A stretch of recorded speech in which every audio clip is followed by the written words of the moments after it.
The Snedeker haunting.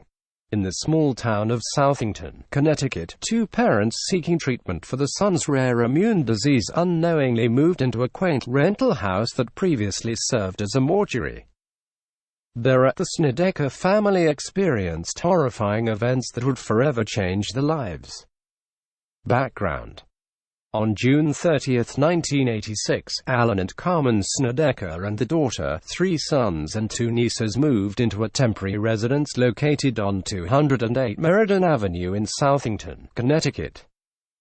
One of the sons, Philip, suffered from Hodgkin's lymphoma and was to be treated at nearby Yukon Hospital. Due to an earlier renovation project undertaken by Darren, the home's owner, the Snedeker family was unable to examine the basement prior to moving in.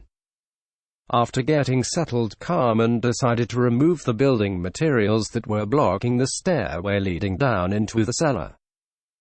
It wasn't until then that the mother made a startling discovery: various mortuary tools and fixtures, including scalpels, hooks, needles, arterial tubes, gurneys, a hoisting apparatus for coffins and blood drainage pit, scattered around the basement. Alarmed by what she had seen, Carmen rushed upstairs and told her husband Alan. The two of them decided to conduct some research on the house's history. They learned the home was built in the early 1900s and was converted into a funeral parlor in 1930. The business, named Hauntings Funeral Home, served the local community for decades. Hauntings, paranormal investigation and rise in popularity. According to the Snedeker family, many frightening events began to unfold not long after Philip and his younger brother Bradley started sleeping in the basement, since it was much larger than the smaller rooms located upstairs. Surprisingly enough, the exact place where they slept was actually the former casket display room of Hauntings Funeral Home. According to website Live Science, the eldest son began seeing ghosts and terrifying visions. The experiences spread to other family members and got worse. It seems the mother, Carmen, witnessed the most activity. One day, she was cleaning the kitchen and brought out a mop and bucket to use on the floor tile. It didn't take long until she noticed something extremely disturbing. In an interview, she said, "The mop water was blood red. I mean a deep, deep red. It made my skin crawl." Another time, Carmen set the dining room table as usual shortly before dinner. After getting food and bringing it back to the table, she noticed all of the dishes were mysteriously gone. She later discovered the plates and bowls were back inside the cupboards. Carmen stated, "I thought I was losing my mind. I know I set the table but the dishes weren't there." Bradley Snedeker said while he was alone in the basement, the lights would sometimes flicker off and on even though they had no bulbs. During the short period of time when the room was dark while this was happening, he saw the silhouette of a tall figure standing in the corner. Other family members announced they had also seen similar apparitions, one of which included a pair of peculiarly thin men. The first man had long black hair and high cheekbones. The other wore a pinstripe tuxedo and had his arms crossed, as if he had been prepared for burial even though he was standing upright. ChasingTheFrog.com describes how Carmen later came upon other unusual belongings, besides the embalming equipment. There were a couple of photos in the home, but there were many toe tags and a head tag. There were also personal items of the deceased. It was also reported that violent sexual assaults by unseen entities took place inside the house. The incidents occurred in the middle of the night while the occupants were sleeping. The victims said they would often wake up in a state of fear and were frozen in place and unable to move before being horrifically violated.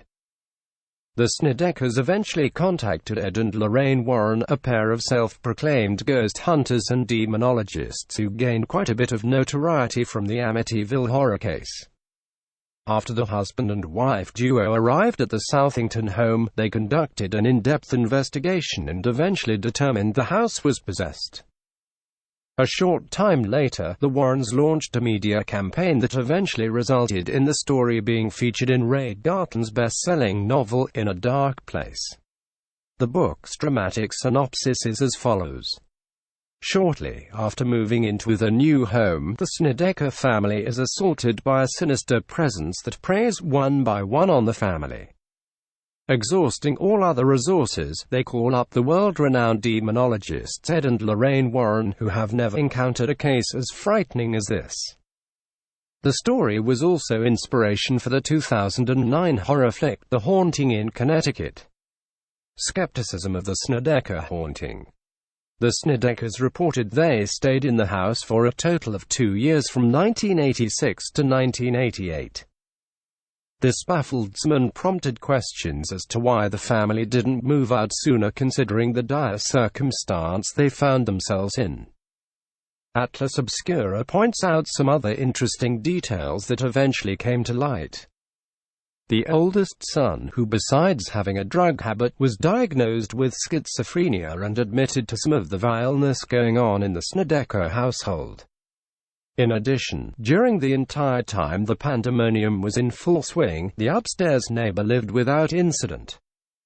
Most damning is the testimony of the author hired to write the original book for the Warrens and Snedekers, Ray Garton. Garton eventually went on the record that not only was he given conflicting stories from the Snedekers, he was given directions to ignore those conflicts and sensationalize the story. In an interview, Garton revealed his experience after confronting Ed Warren concerning his own doubts about the legitimacy of the haunting. He said, "I found that the accounts of the individual Snedekers didn't quite mesh. They couldn't keep the stories straight. I went to Ed with this problem. Oh, they're crazy," he said. "You've got some of the story, just use what works and make the rest up. Just make it up and make it scary."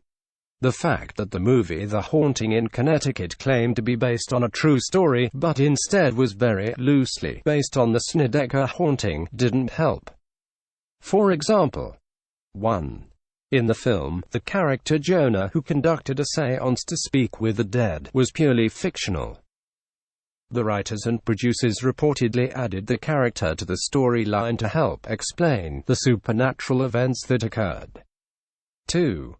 Frightening dead people with carved writing in the skin were also inserted into the movie's plot to increase the scare factor.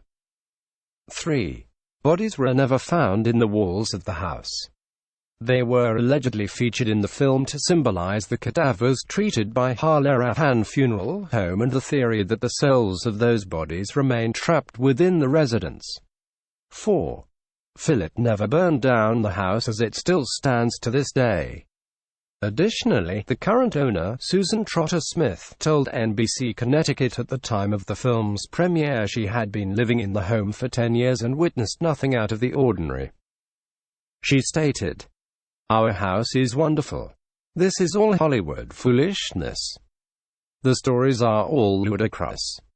Still, some people close to the case think nefarious activity might have occurred inside the home." According to Associated Content, researchers believed that former funeral workers were guilty of necrophilia, which led to the evil presence. It was later reported that former workers were found guilty of the crime, although we are unable to find documentation regarding this claim.